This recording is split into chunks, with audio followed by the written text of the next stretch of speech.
Hello, welcome back to जिगर tutorial. My self Shreyansh और आज हम शुरू करने जा रहे हैं क्लास 10th का चैप्टर लाइट का पार्ट 5। पिछले लेक्चर में हमने क्या देखा था? पिछले लेक्चर में हमने देखा था कि प्लेन मिरर से किस तरीके से इमेज का फॉर्मेशन होता है और वो उन इमेजेस का क्या कैरेक्टरिस्टिक होता है, क्या उनकी विशेषताएं होती हैं। इस लेक्चर में हमें क्या देखना है? इस लेक्चर में मैंने बताया था कि प्लेन मिरर के बाद हम पढ़ेंगे स्फेरिकल मिरर के जो दो पार्ट होते हैं, कॉन्केव और कॉन्वेक्स मिरर, उससे कैसे इमेज फॉर्म होते हैं। तो इमेज कॉन्वेक्स और कॉन्केव मिरर मतलब स्फेरिकल मिरर से कैसे फॉर्म होते हैं, ये पढ़ने के लिए हमें जानना होगा स्फेरिकल मिरर के कुछ टेक्निकल टर्म्स।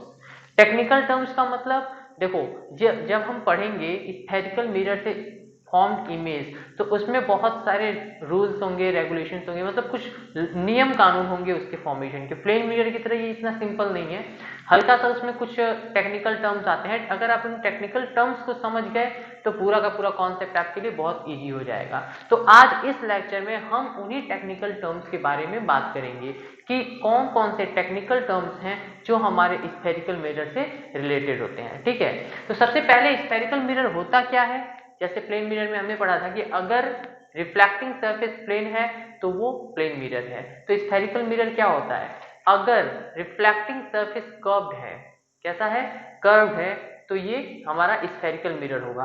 अगर जो हमारा मिरर है वो किसी हॉलो स्फीयर का पार्ट है, मैंने बताया था कि अगर हमारा मिरर किसी हॉलो स्फीयर का पार्ट है, जैसे एक बॉल का कोई साइड से काट ले थोड़ा सा टुकड़ा, तो वो हमारा स्फेरिकल मिरर हो जाएगा। स्पून टाइप का, स्पून देखा है, कर्व्ड होता है, उसमें चेहरा भी दिखता है। ठीक है, तो ये हमारा स्फेरिकल मिरर होता है। अब स्फेरिकल मिरर कितने तरह का बताया गया था? तो वो दो तरह का बताया गया था, एक कॉन्केव और एक कॉन्वेक्स।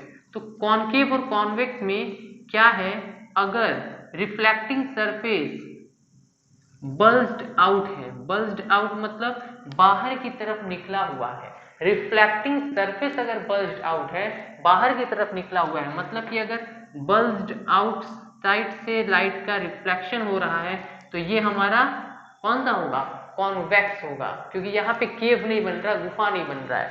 लेकिन अगर रिफ्लेक्टिंग सरफेस इनर साइड में है तो ये हमारा कॉनकेव मिरर होगा। ठीक है, तो सॉरी ऐसे नहीं जाएगा, कुछ इस तरीके से। ठीक है, तो ये हमारा कॉनकेव मिरर होगा।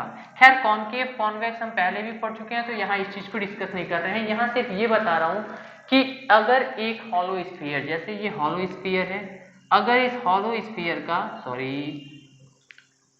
अगर एक हॉलो स्फीयर का छोटा सा टुकड़ा हम ले लें, ठीक है, तो ये हमारा मिरर बन जाएगा।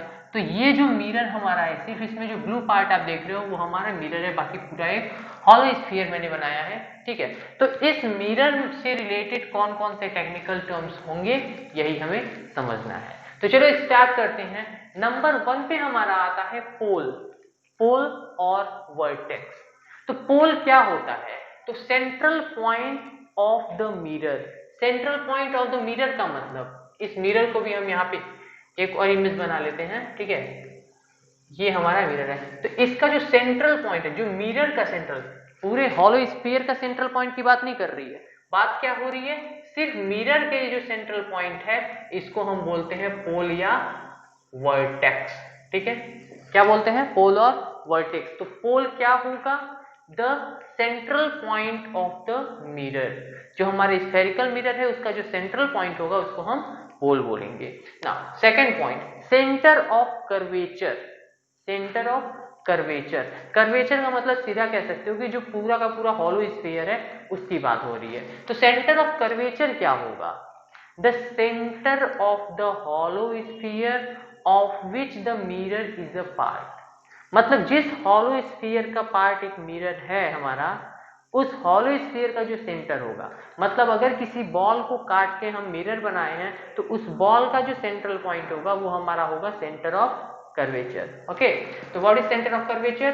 Center of curvature is the center of sphere.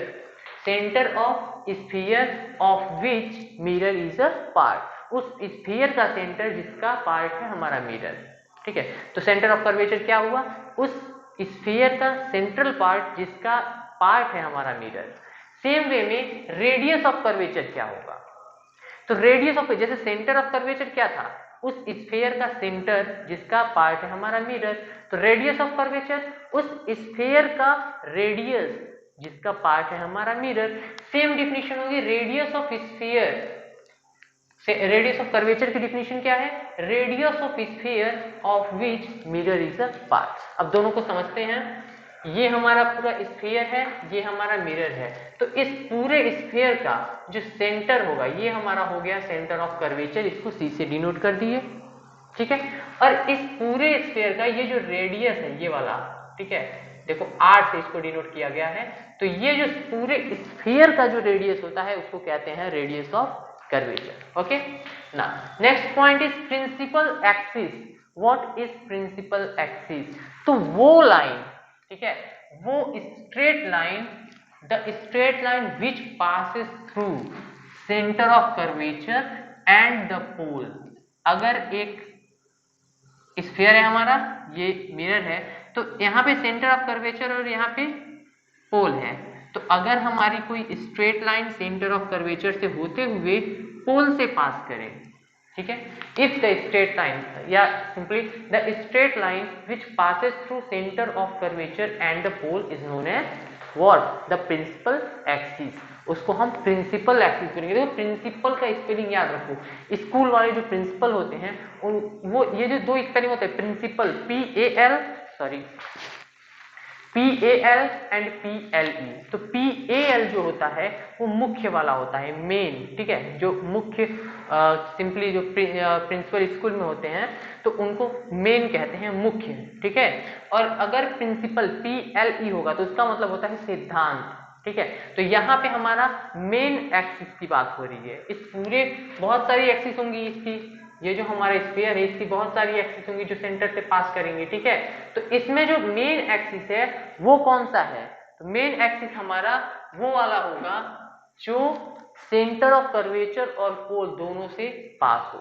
तो the straight line which passes through centre of curvature and the pole is known as principal axis, ठीक है।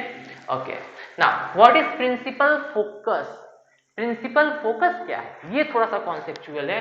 Point on the principal axis, अभी क्या बात हुई, straight line जो centre of curvature और pole से पास हो उसे प्रिंसिपल एक्सिस बोलेंगे।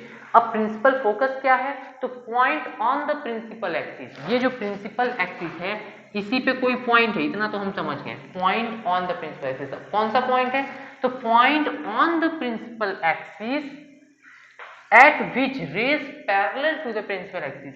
Point on the principal axis, इसी पे कोई होगा प्रिंसिपल पॉइंट। अब कौन सा, तो at which the rays parallel to the principal axis. अगर प्रिंसिपल एक्सिस से कोई पैरेलल रेज जाएगी तो at which the rays parallel to the principal axis meet after reflection.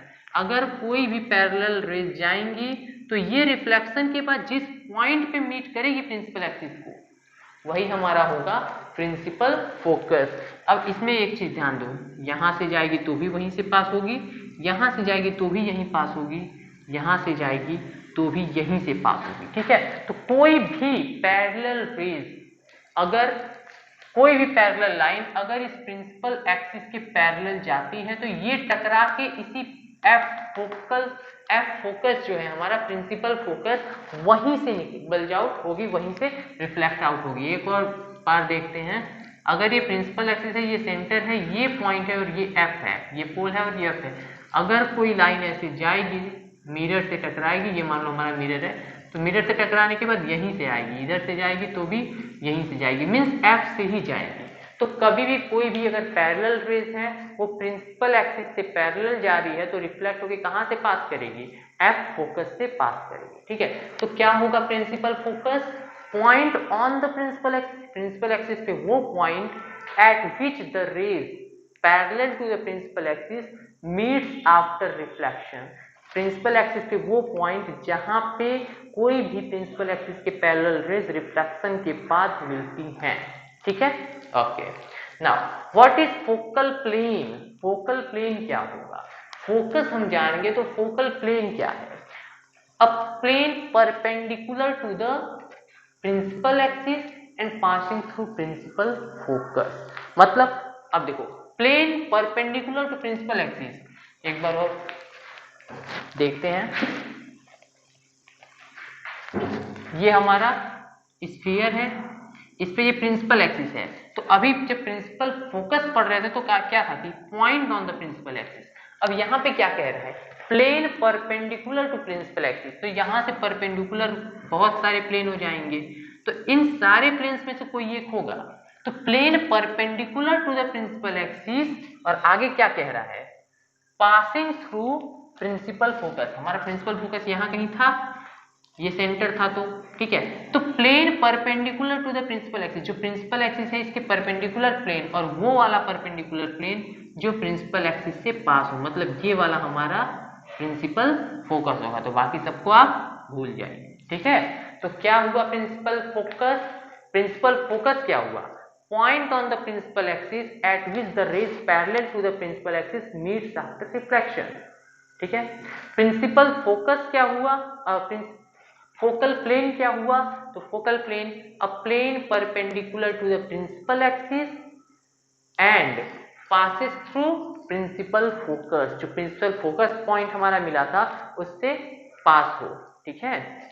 Now focal length क्या होगा, focal length, focal principal focus पढ़ लिए, अब फोकल लेंथ क्या होगा, तो ये जो फोकल पॉइंट है, प्रिंसिपल फोकस कह सकते हो, इससे हमारे पोल की जो डिस्टेंस है, ठीक है।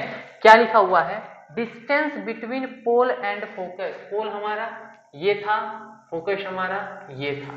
तो फोकस और प्लेन के बीच की जो डिस्टेंस होगी इसको हम स्मॉल एफ से रिप्रेजेंट करेंगे, और ये हमारा होगा फोकल लेंथ, ठीक है। नाउ अपर्चर क्या होता है, अपर्चर का मतलब होता है साइज, मतलब अगर इसमें से इतना हम कट आउट कर लें तो ये जो पूरा हमारा ये वाला डिस्टेंस जो होगा लेंथ, ये हमारा होगा अपर्चर।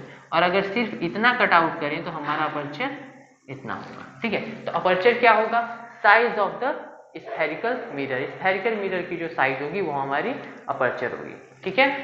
ओके, अब इतना पॉइंट हम समझ गए, ये सारे टेक्निकल टर्म्स थे। अब दो इंपॉर्टेंट पॉइंट और है यहाँ पे, वो क्या है, तो एक हमारा ये वाला है और एक ये वाला है। देखो प्रिंसिपल फोकस पढ़े थे, प्रिंसिपल फोकस क्या था कि स्फेरिकल मिरर से अगर कोई लाइन प्रिंसिपल एक्सिस से पैरेलल पास होगी तो जिस पॉइंट से आएगी वो हमारा प्रिंसिपल फोकस होगा।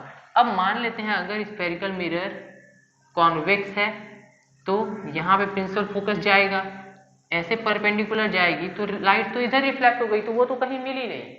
तो इस कंडीशन में क्या करेंगे, जैसे इमेज फॉर्मेशन में देख रहे थे, प्रोड्यूस बैक। अब इसको जब प्रोड्यूस बैक करेंगे तो किसी एक पॉइंट से ये मिलती नजर आएगी, ऐसा लगेगा कि वो उस पॉइंट से मिल रही है, तो इस पॉइंट को यहाँ पे प्रिंसिपल फोकस कहेंगे। मतलब कि अगर कॉन्केव मिरर है तो प्रिंसिपल फोकस इसके आगे होगा, ठीक है। कहाँ होगा, जिधर से इंसिडेंट रेज आ रही है उधर ही होगा, मतलब आगे होगा। और अगर कॉन्वेक्स मिरर है तो जिधर से इंसिडेंट रेज आ रही हैं उसके अपोजिट साइड में होगा, मतलब मिरर के पीछे होगा, ठीक है। अब देखो कॉन्केव मिरर में रियल फोकस होगा, रियल क्यों, क्योंकि आगे हो रहा है, हमारे सामने हो रहा है, मिरर के पीछे नहीं हो रहा है। मिरर के पीछे कुछ होगा तो हम उसको वर्चुअल कहेंगे, क्योंकि मिरर के पीछे तो कुछ जगह होती नहीं है, एक स्पेस होता है।